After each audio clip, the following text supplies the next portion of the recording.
Hi, Alex. Hi, Bob. How you doing? I'm doing very well, thanks. How are you? Battening down for the storm, I guess. Yeah. We have winds here. We have something approaching that I think will no longer be a hurricane by the time it gets here. I think it'll be a tropical storm. But the winds are picking up. Supposed to get to about 45 by the end of this conversation. Actually, 45 miles an hour supposedly, and then they'll get a little higher. So I hope we don't get interrupted by a power outage, but we'll see. But let me introduce you. You're Alex Massie, in case there's anyone who doesn't know. You're a British journalist. You've written for lots of publications that people over here read, but you also blog for the Spectator, right? That's correct. Yeah. I've been writing a blog for many years now, but they've been publishing it since 2009. By the way I phrased that, I didn't mean to suggest that that's something that no one reads. I just meant to suggest it's not an American publication. It's very different from the American Spectator, which is a much more recent innovation. And a more obscure one with a more limited readership, I think. And rather further to the right as well, I think, in many respects. I hope so. I hope so for your sake. So we wanted to talk a little bit. This is an episode of Worldwise where we kind of take the pulse of people in places other than America. And we talk about a lot of things, and we'll talk about a few things before this is over. But here in the States, we're pretty obsessed, and we'll be entirely obsessed once this storm passes, with the presidential campaign. And I know you've blogged about that a little. You did posts about a couple of the debates. So I was wondering, for starters, how things look from your perspective. Well, I mean, the American presidential election is obviously a matter of considerable interest worldwide, and probably nowhere more so than, apart from Canada, in terms of foreign countries, nowhere more so than the United Kingdom, given ties of language, culture, the tendency for cultural and political trends to float across the Atlantic, often from the American side to the UK and Europe, but not exclusively so.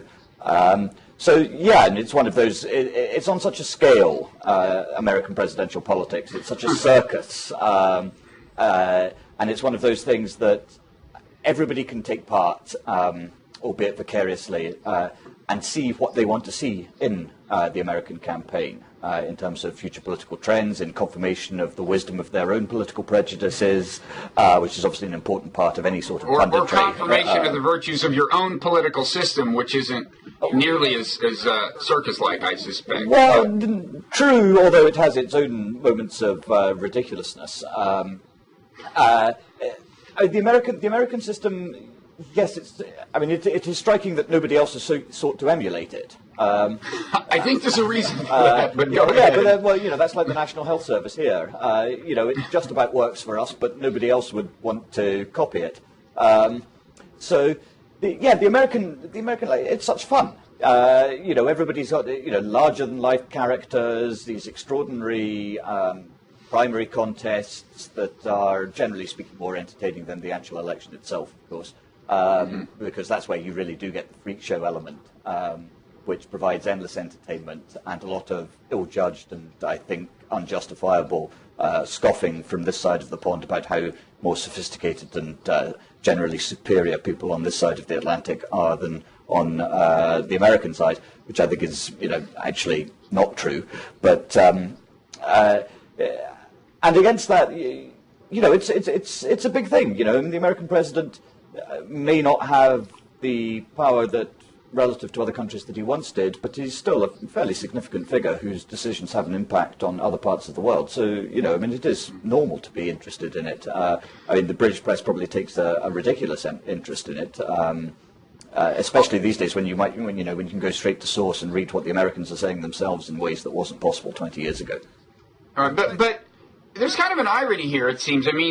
Britain and America are such close allies, the special relationship and so on, and you said you guys are fascinated with the election, but does it really matter much in practical terms? I'm trying to think of something that would change about our relationship depending on who wins.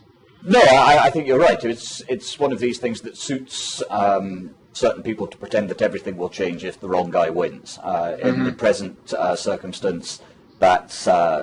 some conservatives here think that Romney is infinitely preferable to Obama, but the strongest voices for this tend to be British expats working in Washington at think tanks and lobby groups in DC who tend to take the more Catholic than the Pope approach when it comes to these things, and that really do write ridiculous articles in the British press about how dangerous Obama is to the future well-being of the so-called special relationship.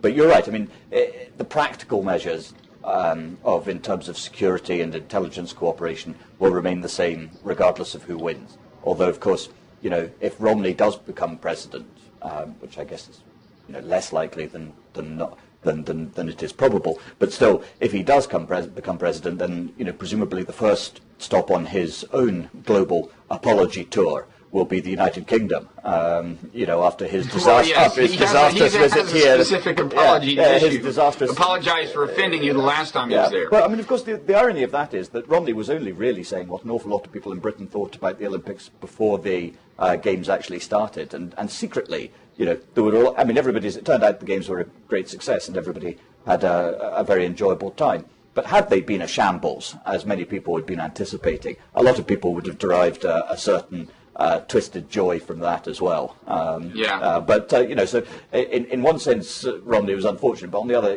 more importantly, he was just a damn fool. Which is, it was one of those things where I think he was trying to show that he was in touch with what people were worried about, and didn't think it through beyond that.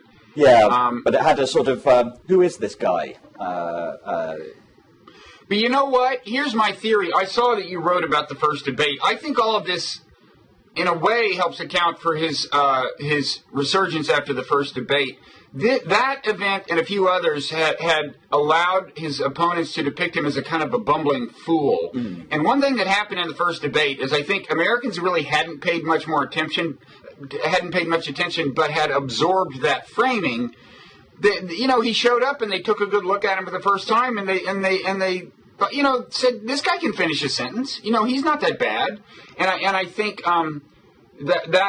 so you were part of like an inadvertently clever expectations lowering framing. I think that's what Britain did for Romney. Well, and the Republican convention spent $400 million or whatever it cost to hold the bloody thing, doing exactly the same thing. Right, and not vet Clint Eastwood's speech. That there were a series of these kinds of things, and so anyway, that's my theory about first. I wonder also, I wonder if you agree with this, Bob, that it strikes me, as a distant observer of these things, that the Obama campaign has tended to portray Romney as an extremist, and has done so especially since Paul Ryan joined the ticket, which is fine, except in as much as when you make that sort of pitch, it creates room for the guy you're trying to define in such negative terms to pop up and convince and persuade voters that actually I'm not an extremist. And that's, again, harks back to what you were saying a moment ago. I think that's one of the things that people saw at the debates, that Romney looks vaguely presidential. He doesn't look like a nut job. Whereas if the Obama campaign had run a campaign based on Romney as flip-flopper, they could have asked, which is worse, that Romney doesn't believe what he's saying or that he does believe what he's saying. Right. And that, I would have thought, would have made it more difficult for Romney to escape from the Obama campaign's efforts to define him in such negative extremist terms. And they had to switch kind of awkwardly to that note a little bit after the first debate and start playing the flip-flop. Flip-flop note, but he failed to do it during the first debate. Obama failed to adjust during the first debate, and you're right. That was the other framing that Romney defied was extremist, heartless plutocrat. He defied that during the first debate, and I think that was another big element. So, is there no big issue? I mean, that British people are thinking about as they think about the American election. I mean, as conservatives apparently are saying, Romney will honor the relationship more than Obama. But there's no big issue hinging on this, right? No, none at all that I can think of, anyway, or none that matters. I suppose, perhaps Romney will promise to restore the Churchill bust to its place of honour in the Oval Office. One of the more bizarre conservative obsessions of the last 4 years, and one actually prompted by a good friend of mine, Tim Shipman, who used to work for the Sunday Telegraph, is now the Daily Mail's deputy political editor. He broke this shattering story, and it has rumbled on for years, much to his pleasure, but really it should be a mark of shame. Hey, wait, remind us though. Obama put the bust in the back room or something. Yeah, there'd been some bust of Churchill that had been given, I think, to George W. Bush in the aftermath of September the 11th, and Obama replaced it with a bust of Lincoln or something like that. I think it was Karl Marx actually. Well, probably, and doubtless some sub-Saharan Marxist as well.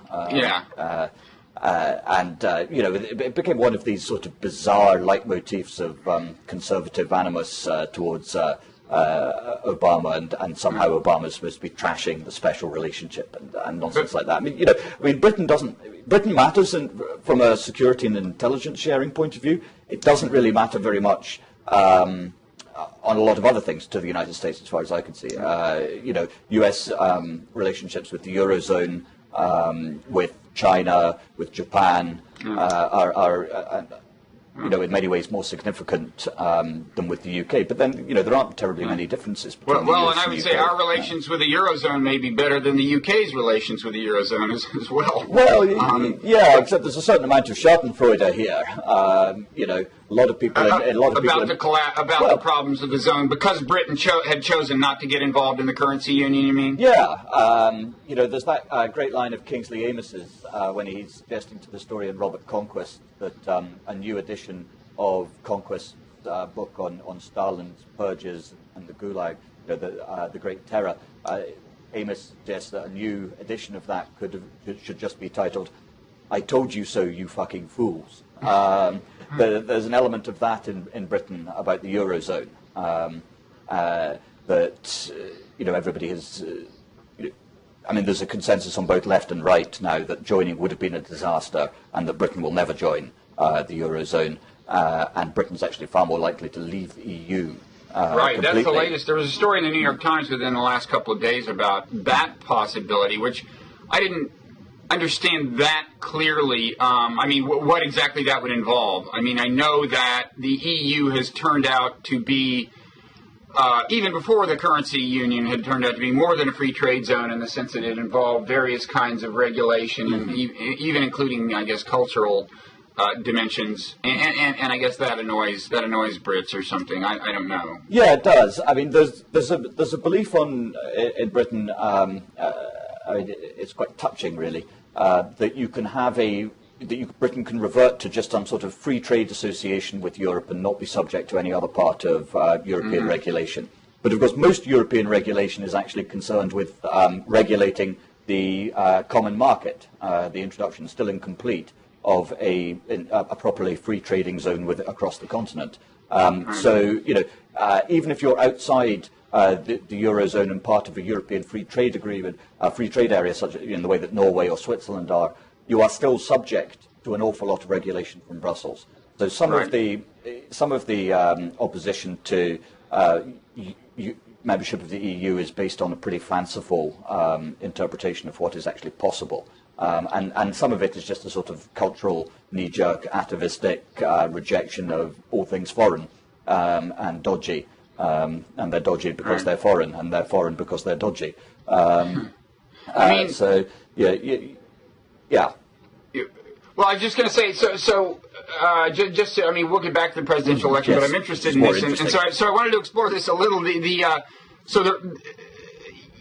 Part of the deal is that, as crazy as it sounds, as gratuitous as it sounds for some bureaucrat, just some distant bureaucrat in another country to be telling you what the definition of cheese is, the fact is that once you have a free trade agreement, and there's these products that come under it, and you say, well, the tariffs on cheese can't be higher than X. Well, you have to have a definition of cheese, right? So, there are certain things that are almost inherent in even something as laissez-faire sounding as a free trade zone, certain kinds of regulatory things. But then I gather it does does it extend beyond that to a very meaningful extent? Is there to that extent some legitimacy in the British gripes? Oh, I mean, there is some, in as much as there is more regulation than is absolutely required. There's perceived interference in British judicial process thanks to the European Court of Human Rights in Strasbourg. Right. I think, again, a lot of that is actually exaggerated, and that in general human rights are quite a good thing. And British membership of the ECHR is also a good thing. I mean, it was actually our idea in the first place 60 years ago. And it sets an example for reformers in other countries such as Russia and other parts of Eastern Europe, that it helps them in a marginal sense, and Britain leaving it would diminish the court, diminish its reputation, diminish its influence and its ability to actually curb very serious human rights abuses in other less fortunate parts of the continent. But as you were saying about free trade, when Ron Paul has the view that NAFTA isn't a proper free trade agreement, because a proper free trade agreement should only require one side of A4 paper to be written on.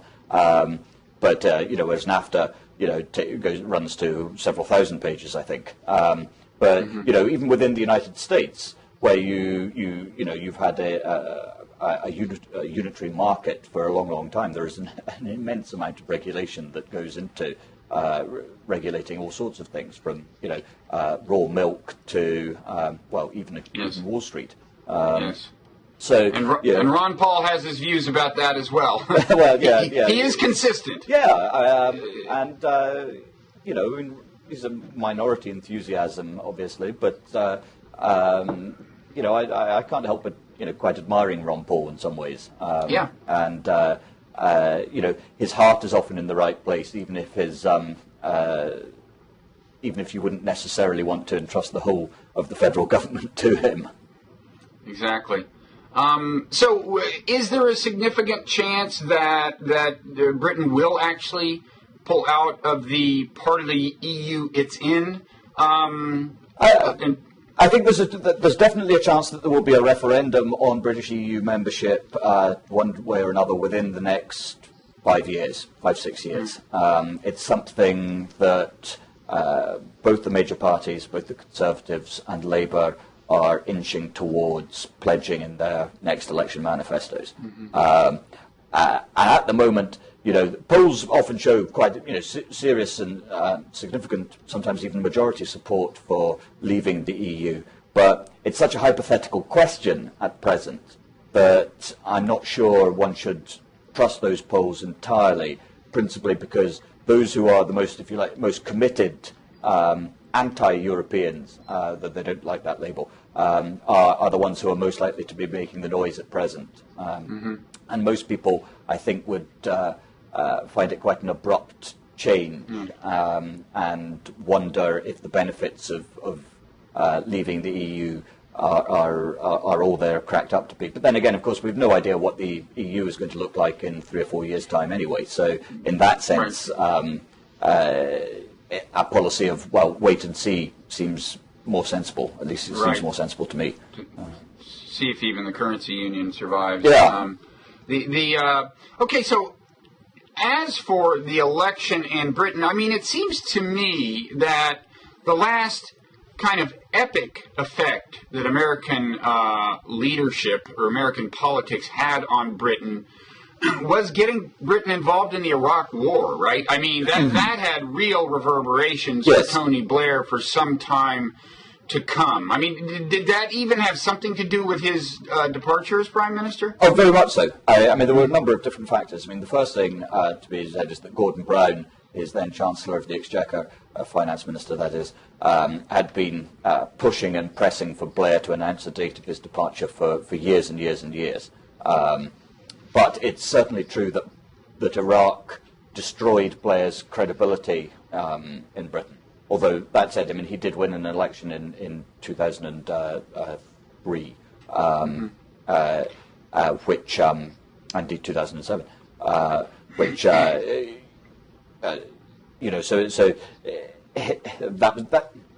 that owed more to the hopelessness of the Conservative opposition in some ways. But, yes, Labour lost a lot of votes, about 4 million votes over the course of Blair's tenure. and a lot of those went to the Liberal Democrats, and at the expense of Labour, and that created the situation, that laid the foundations in some ways for the present coalition government at Westminster, that Labour defections to the Lib Dems increased their support marginally and weakened Labour quite dramatically. And yeah, Blair is a figure now reviled across the British political spectrum. There are a handful of die-hard Blairites who have sort of lonely rallies in Hyde Park, attracting dozens of supporters. But in general, Blair is, he's always been disliked on the right. Now he's viewed as a sort of traitor by the left. And, Thatcher is still a greater demon as far as the left is concerned. But Blair runs the Iron Lady pretty damn close. But Britain wasn't dragged into Iraq. I mean, Blair wanted to do it. And in some ways, Blair, the logic of the war owed more to just as much to Blair's thinking about the international community and how international security should be organised as it did to anything that George W. Bush came up with. So you don't think he was just thinking, well, if we go along, at least we will be there to moderate American policy? You heard a little of that at the time, I think. Yeah, I mean, that was certainly the view in the Foreign Office and perhaps in parts of the Ministry of Defence as well. But, yeah, Britain could offer a slight restraining influence, and that since the Americans were going to do it anyway, they might as well do it with some support. So I'm not sure that Blair really viewed it in those terms himself, however. I think he just felt it was the right thing to do. I mean, after all, he had intervened in Bosnia, he had intervened in Sierra Leone, then obviously in Afghanistan. And indeed, in 1998, Operation was it Desert Fox, I think it was, the bombing of Baghdad. Then Desert Storm here. It was a term here. I think. Anyway, in 1998, Blair and Clinton had cooperated on Iraq, anti-Saddam measures in Iraq. So it was something that had been there, a problem throughout Blair's premiership. So I'm not sure that it was a surprise. Is there any related anxiety this time around in Britain? In other words, people saying Romney's more likely to get NATO involved in Syria, or Romney's more likely to bomb Iran and start some conflagration, or are you hearing any of that? Well, there's a little of that, in as much as I think at the present time any Republican presidential nominee is going to be cast as the guy who's happy to drop bombs all over the place. Romney, I find it hard to believe that Romney would not actually be quite moderate in his foreign policy in terms of flexing America's military muscle. I don't think there's a great appetite on the American right for another Middle Eastern engagement. At least that's not my reading of it. And certainly there's none here. In neoconservative circles there is, and that's why the question of how his foreign policy advisory structure is going to shake out is kind of a big one. He's currently surrounded both by a fair number of neocons and by some more moderate people of a more realist bent. So that's a big question. Yeah, well, I mean, do you think John Bolton is going to be Secretary of State in a Romney administration? No, I think it's safe to say he won't be, but... and I don't know who would be Secretary of State, but often it matters less who's Secretary of State than who is part of the national security team in the White House. And Bolton, I don't think Bolton will be there either, but there are more plausible neoconservative candidates for that within Romney's advisory team. But it depends what's your definition of a neoconservative. I mean, almost by definition, Romney is going. If Romney does become president, he is going to have to staff his administration with a lot of people who worked in the Bush administration, just because there aren't enough, Republicans with any government experience to avoid that situation. But not everyone who worked in the Bush administration is a neoconservative, even in a general sense, let alone in a literal or specific sense, where neoconservative is actually tied to a specific list of ideas or principles, rather than the sort of catch-all term it's become for guy who blunders into Mesopotamia.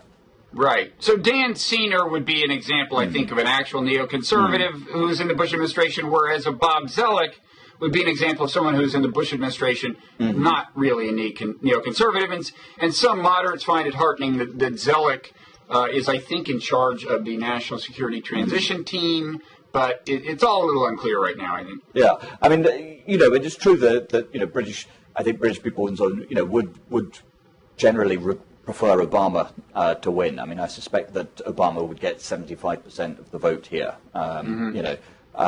maybe more, actually. And actually, I think quite a lot of people in the British government would like Obama to win. Really? Well, even among conservatives? Even amongst conservatives. I mean, if you think that at the annual party political conferences that the parties hold here, they tend to like to have some guy from overseas come and speak to provide some sort of weight or star power or just something a little different.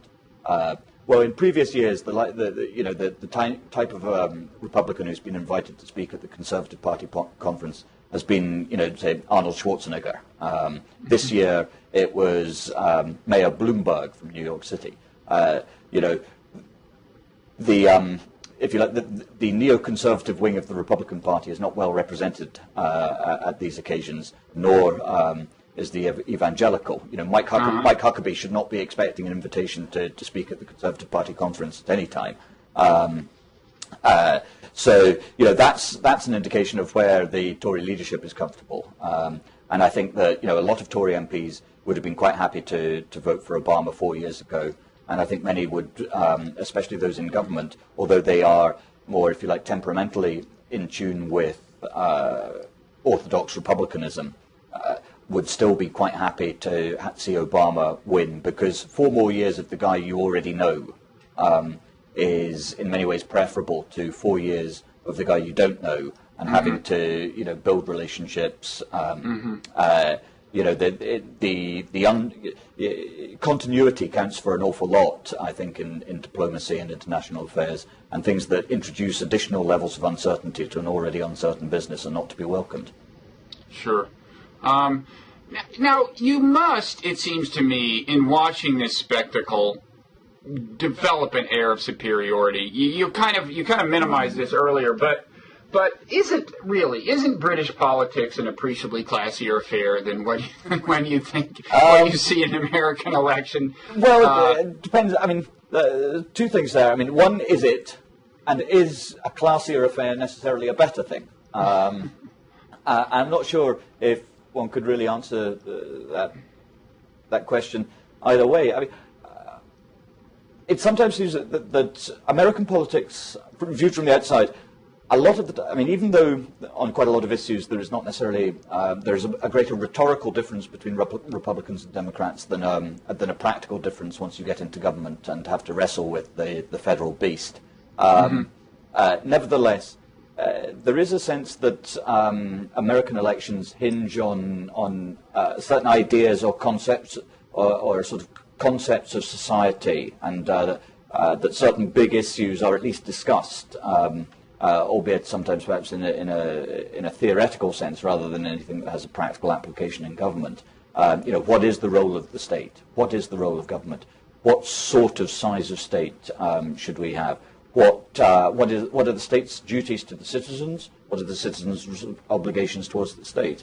Those are arguments that are quite important, I think, and they're not ones that you find actually being held in many European countries. So there's a vigor to American political discourse that doesn't exist to the same extent over here.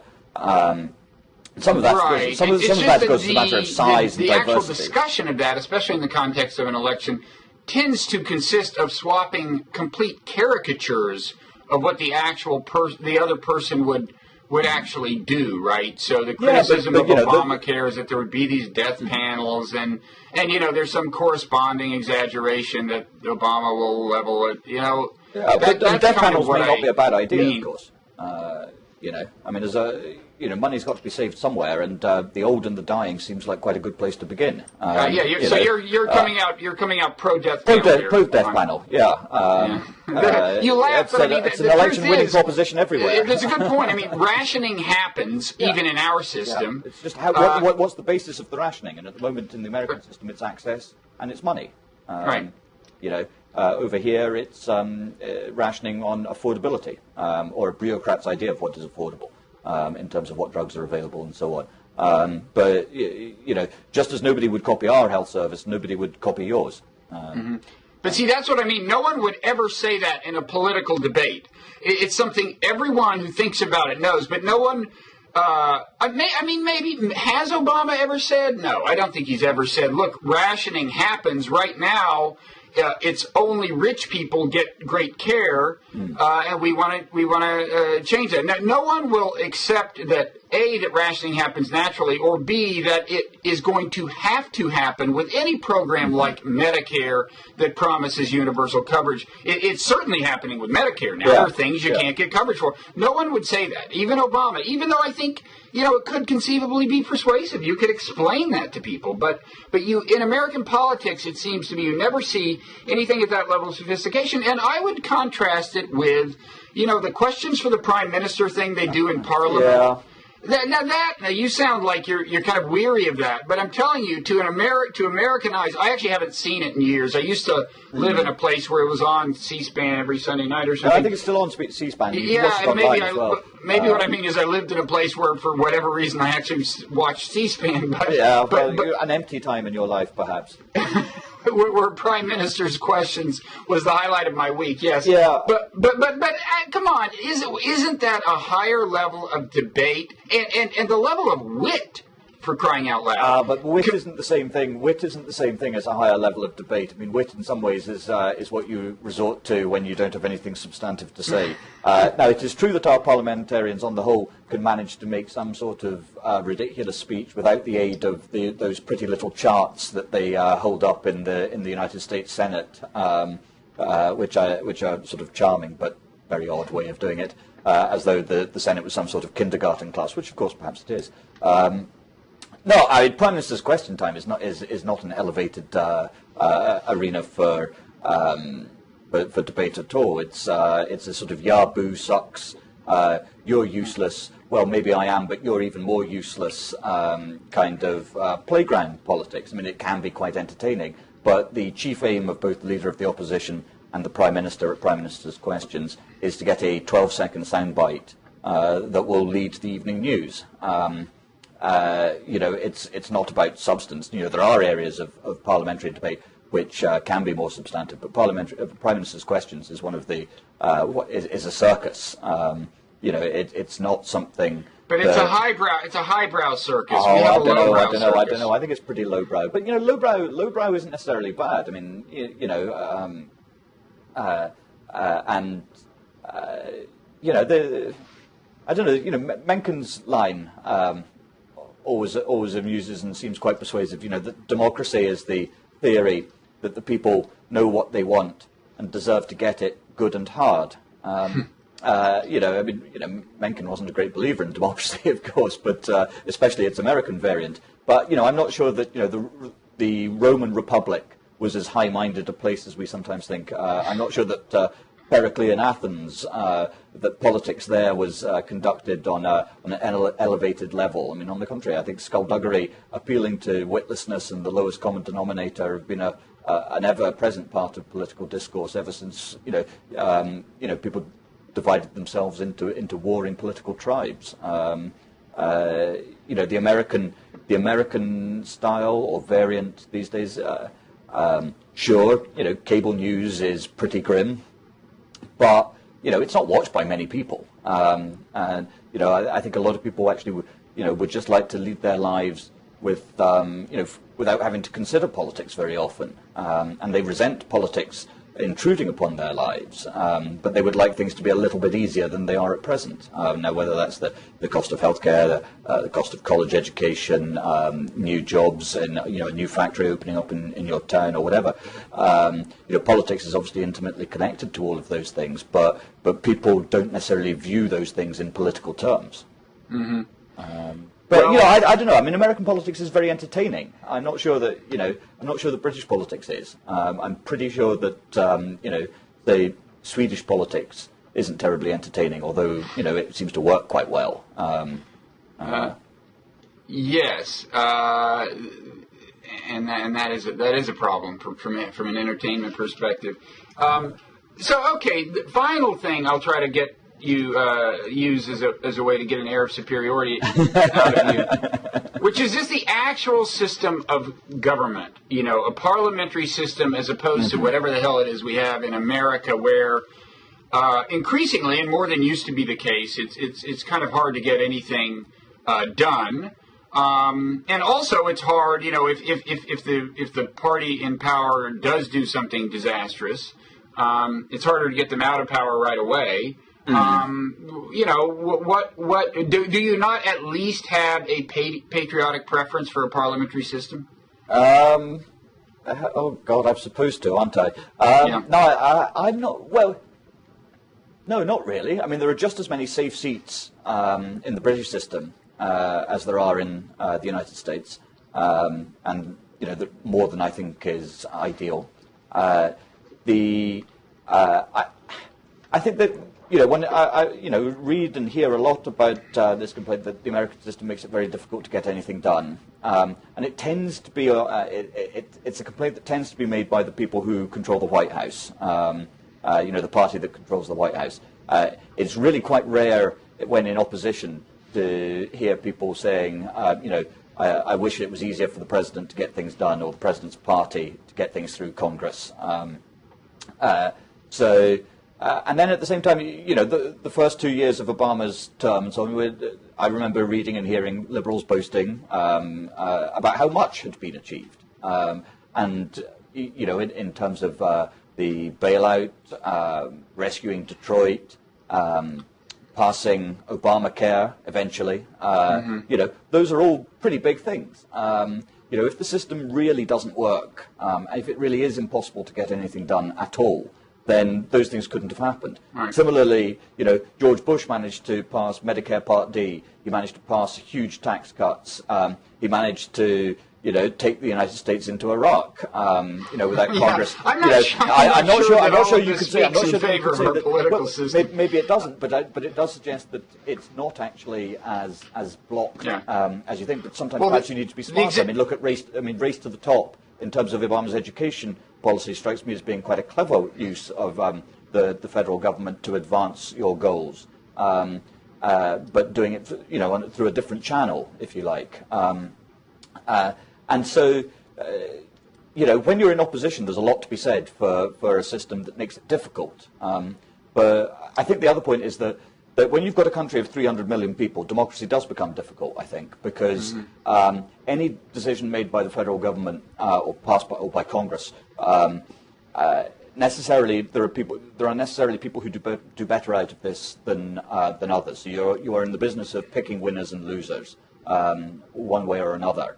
But the number of losers on almost anything that Congress passes is so large in the United States that they constitute a formidable interest group and lobby themselves. And so that's your difficulty, is because the American economy, the American society and culture is so vast that that's what gums up the process. It's 300 million people. It's not necessarily the system itself or the way the system has been designed or its architects. I think anyway. But at the same time, that size creates formidable strengths. It means that the American economy is to some extent insulated from bad decisions made in Washington, because that somebody will benefit from those bad decisions, and that will offset the damage done to other people. That America just keeps on rolling on like the Mississippi or something. Yes, it does. And at the moment, that metaphor is particularly apt, because as I look out my window, people are paddling down the street. No, it isn't that bad, but the storm is getting close enough that it's probably. I should probably sign off. And, because we don't start moving things from the basement. Yeah, we don't want this to be your. We don't want this to be your last ever blogging heads.